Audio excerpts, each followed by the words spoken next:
कराची के इलाके गुलिस्तान जौहर में माहिर तालीम खालिद रजा को घात लगाकर कत्ल किया गया। इब्तदाई तफ्तीश के मुताबिक वारदात में दुश्मन के खुफिया इदारे के मुलविस होने को नजरअंदाज नहीं किया जा सकता। सर अमेरिकन है, ये इंडियंस हैं जो कि हमारे दुश्मन है, हमारी जड़ें काट रहे हैं। बलोचिस्तान में जो है वो राह हमारी जड़ें काट रही है। घर से एक दावत पे जाने के लिए निकले, दहलीज पर ही मुलजिमान ने सर में गोली मार दी। बलोचिस्तान के इलाके बरखान में आज फिर एक अटैक हुआ है जिसमें सिक्योरिटी फोर्सेस के जवानों की जानें गई हैं। कुछ दिन पहले पेशावर में फिर कराची में अटैक हुआ था। भाई 4 लोग मारे गए और 14 इंजर्ड हो गए बलूचिस्तान के बरखान में। एक ही गोली चलाई जो कि खालिद रजा के सर पर लगी। तफ्तीशी हुकाम का कहना है कि वारदात में दुश्मन मुल्क के खुफिया इदारे के मुलविस होने को नजरअंदाज नहीं किया जा सकता। बेसिकली कह रहे हैं कि 2 साल से गवर्नमेंट इस बात पर गौर व फिक्र कर रही है, डेलिब्रेटिंग के we should reduce military presence Kashmir में। वो जिसको मुहाफिज समझ के मैंने वर्दी पहनाई है, जो मेरी टैक्सों के पैसों पे पलता है, असल में वही चोर बन गया है, वही ठग बन गया है, वही डाकू बन गया है। और मुझे लगता है कि ये खबर की रिपोर्ट पाकिस्तान को मिल गई है कि फौजें कम हो रही है, इसलिए हाफिज सईद और सैयद पता नहीं वो दूसरे साहब कौन है, सलाउद्दीन साहब, उन दोनों को तो ऑलरेडी रिहा कर दिया। मुझे लगता है इन एंटिसिपेशन के चलो कश्मीर में मिलिट्री कम हो रही है, आप जाएं अपना काम करें। मदर यूज्ड टू से मी दैट एक बच्चा जो बोर्न है ना, वो उसके ऊपर 5 रुपए का क्रेडिट है, 5 रुपए का कर्जा उसके ऊपर, 5 रुपए उसने देने। अब एक बच्चा जो दुनिया में आया भी नहीं है वो 10 लाख रुपए का मकरूज है सर। लेकिन आज मुझे इस बात का वाकई एहसास हो गया है कि वाकई हम एक बनाना रिपब्लिक। मास्टर जनरल है जो कि पूरा खाना पीना ये सब देखते हैं, इक्विपमेंट और सप्लाई, और बड़ा क्वार्टर मास्टर जनरल का बड़ा लंबा चौड़ा काम होता है। मैं जितना कह रहा हूं वो it's only a small part of it. उसका बड़ा एक एग्जॉस्टिव एक मैंडेट रहता है क्वार्टर मास्टर जनरल के ऑफिस का, चाहे वो भारत में हो, चाहे अमेरिका में हो, चाहे वो पाकिस्तान में हो, चीन में हो, कहीं पर भी। तो उनको फॉर्मेशन कमांडर्स अब चिट्ठियां लिख रहे हैं, जो डिव कमांडर हैं, कोर कमांडर हैं, ये सब लोग उनको चिट्ठियां लिख रहे हैं कि सर हमारे पास इतने पैसे नहीं हैं कि हम अपने फौजियों को 2 वक्त की रोटी दे दें। ये आपके सामने न्यूज़पेपर कटिंग। तो ये पाकिस्तानी मीडिया कवर नहीं कर रहा। Pakistani media is not covering this, क्योंकि भाई अपनी फौज के खिलाफ बोलेंगे तो खुद ही जूता पड़ेंगे उनकी फौज से। लेकिन ये बात है, हमने मीडिया से न्यूज निकाली है, या आपकी नजर से भी गुजरी होगी न्यूज, कि भाई 2 वक्त की रोटी ठीक से अपने फौजियों को नहीं खिला पा रहे। आज ही के दिन 4 साल पहले आई थिंक पाकिस्तान कहता है कि हमने ऑपरेशन स्विफ्ट रिटॉर्ट किया, जिसमें शहबाज शरीफ ने भी आज स्टेटमेंट दी। उस वक्त पाकिस्तान की एयरफोर्स ने इंडिया के 2 जहाज शूट डाउन कर दिए थे।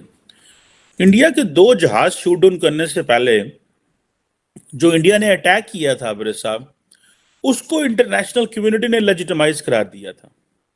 हम ये बात नहीं कर रहे कि उसकी लेजिटिमेसी क्यों इंटरनेशनल कम्युनिटी ने की थी, हम ये बात कर रहे हैं कि हमने 2 जहाज गिराए उनके। बिल्कुल ठीक है, जहाज गिराना चाहिए। अगर देखिए आपकी कोई सरजमीन में घुसता है और वो आपके ऊपर एक्शन करता है तो आपको भी रिस्पॉन्ड करना चाहिए, जो कि पाकिस्तान ने किया। लेकिन इंटरनेशनल कम्युनिटी का पाकिस्तान को, मुझे याद है उस वक्त आई थिंक अमेरिका में रिपब्लिकन्स की गवर्नमेंट थी, तो उन्होंने कहा जी ठीक है, ये इंडिया का हक था जो उन्होंने किया, और इंटरनेशनल कम्युनिटी में किसी मुल्क ने इसको कंडेम नहीं किया था। आप इसको कैसे देखते हैं? ये भी एक डिप्लोमेटिक आइसोलेशन की मिसाल है। नहीं देखें जी, वो एक माहौल तो उस वक्त क्रिएट हो गया था और अभी मौजूद है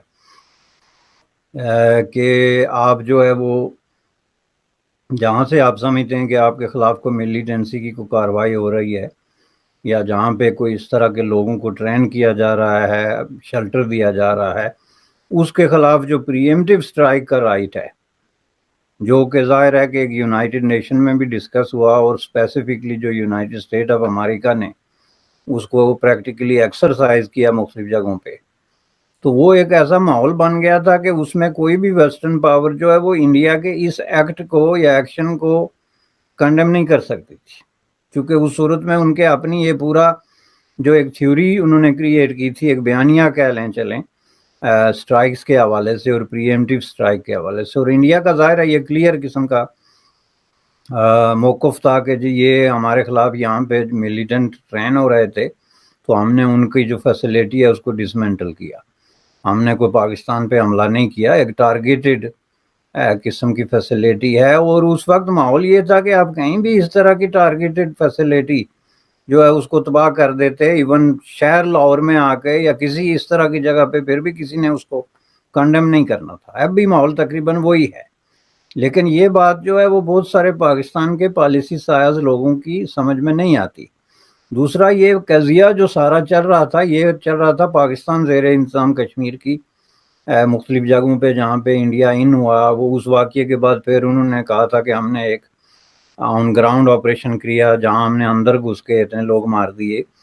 तो उसमें बुनियादी तौर पे चूँकि ये पाकिस्तानी ज़ेर इंतज़ाम कश्मीर को इंटरनेशनली एक डिस्प्यूटेड टेरिटोरी समझा जाता है। इस पर कोई क्वेश्चन है ही नहीं। दुनिया का हर मुल्क समझता है कि ये डिस्प्यूटेड टेरिटोरी है। मैप्स जो उनके सरकारी हैं वो अब देख लें, कोई भी उसको ये नहीं कहता कि ये part and parcel of Pakistan है। तो इस हिसाब से चूँकि वो डिस्प्यूटेड के अलावा इंडिया का क्लेम है कि नहीं जी ये हमारी टेरिटोरी है, तो अपनी टेरिटोरी के अंदर हम अगर हमारे खिलाफ कोई इस तरह की कोई कुव्वतें जो हैं वो बैठी हुई हैं या ट्रेन हो रही हैं या उनको फैसिलिटेट किया जा रहा है, तो उनको डिसमेंटल करना हमारा राइट है। अब आप ये देखेंगे उसको पाकिस्तान ने भी डाउन प्ले किया था। ये खबर आप दोबारा देखें कि इंडिया का दावा ये था कि हमने कोई तकरीबन 25 जो है वो लोग मारे हैं जो अपने आप को मुजाहिदीन या फाइटर या जो भी कहते हैं। पाकिस्तान के किसी प्रेस ने जो है वो उस पर नहीं लिखा। अब पाकिस्तान इस बात को जब डाउन प्ले करेगा और छुपाएगा कि ऐसा कोई वाकया ही नहीं हुआ, चूँकि अगर हम ऐसा वाकया तस्लीम करते हैं तो इससे हमारी नाअहली साबित होती है, तो उस सूरत में आपकी हमायत कौन करेगा? ये तो पाकिस्तान की यही पॉलिसी है जिसने इसको घुटनों पे किया, और अब ये घुटनों पे होके तो लोग बेचारे हाथ जोड़ने पे मजबूर हो गया। देखें इसको मुशर्रफ की पॉलिसी से जोड़ के देखें कि मुशर्रफ जो है वो मुजाहिदीन को लेके चढ़ गया था कारगिल पे, और उसने कहा था कि जी ये मुजाहिदीन हैं, फौजियों को चोगे पहनाए थे उसने। अब जब वो सिचुएशन ख़राब हुई तो वो ये कह ही नहीं सकता था कि ये हमारे फौजी हैं। वो जो ये आम बात चलती है ना कि पाकिस्तान ने अपने फौजियों की लाशें वसूल करने से इनकार कर दिया था, तो वो लाशें कैसे वसूल करे जब आपका नैरेटिव ये है कि ये फौजी है ही नहीं भाई, ये तो मुजाहिदीन है।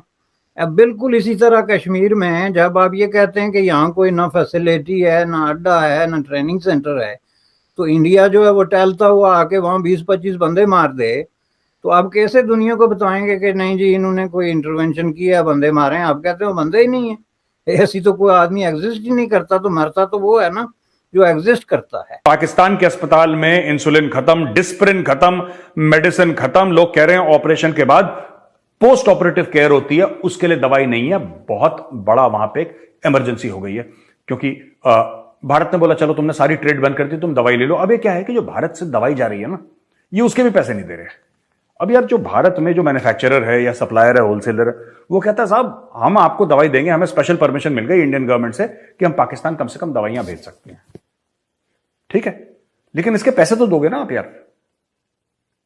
ये खैरात बांटने के लिए थोड़ा ना बैठे, धंधा है, यहां पे बिजनेस है, तो धंधा ना करे आदमी, अपना काम ना करे। अच्छा, पाकिस्तानी ने बोला कि सर में दर्द हुआ पाकिस्तान के, तो बोला कि यार इंडिया यार एक दवाई दे दो यार, बड़ा सर में दर्द है। तो इंडिया ये ले डिस्प्रिन ले ले, डिस्प्रिन खा ले। तो इंडिया ने बोला पैसे देना। तो कौन से पैसे? अब तो सरदर्द ठीक हो गया, सरदर्द ठीक हो गया। शॉर्ट टर्म मेमोरी लॉस था, जब तक सर में दर्द था तब तक मुझे याद था, अब सरदर्द गया तो तू भी गया, भाग यहां से। ये इन्होंने करा है। अब इंडिया वाले भी उनको मेडिसिन सप्लाई करने को राजी नहीं है।